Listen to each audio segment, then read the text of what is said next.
शरद पवारांना सोडून गेलेले आमदार परत येणार, योग्य वेळेची वाट पाहत रहा, जयंत पाटलांचं मोठं विधान.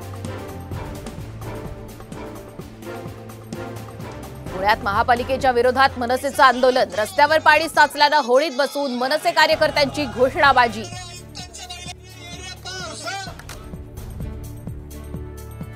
चिपळूण गुहागर मार्गावरती रामपुरात ग्रामस्थांचा रास्ता रोको, निकृष्ट दर्जाच्या कामावरून ग्रामस्थ आक्रमक.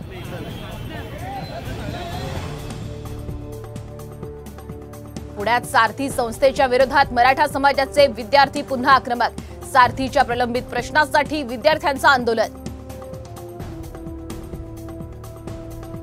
नाशिकच्या वालदेवी नदीमध्ये मृत माशांचा खच, दूषित पाण्यामुळे मासे दगावल्याचा अंदाज, नागरिकांचं आरोग्य धोक्यात. धुळ्यातील शिरपूर तालुक्यामध्ये प्राध्यापकांवर अज्ञातांकडून गोळीबार, प्राध्यापक गंभीर जखमी, गोळीबाराचं कारण अस्पष्ट.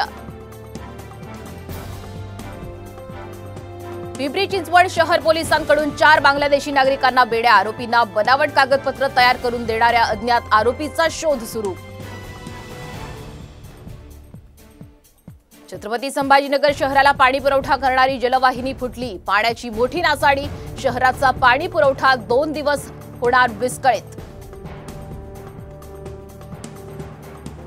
बीडच्या माजलगाव तालुक्यातील अनेक भागामध्ये जोरदार पाऊस, नाकलगाव पिंपळगाव भागात नदीला पूर, जनजीवन विस्कळीत.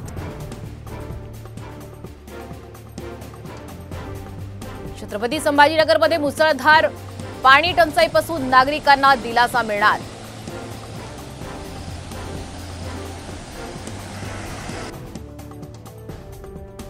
भीमाशंकरच्या सुंदर नजाऱ्याचा आनंद घेण्यासाठी पर्यटकांसह भाविकांची गर्दी, 4ही पार्किंग भरल्या, वाहनांच्या लांबच लांब रांगा.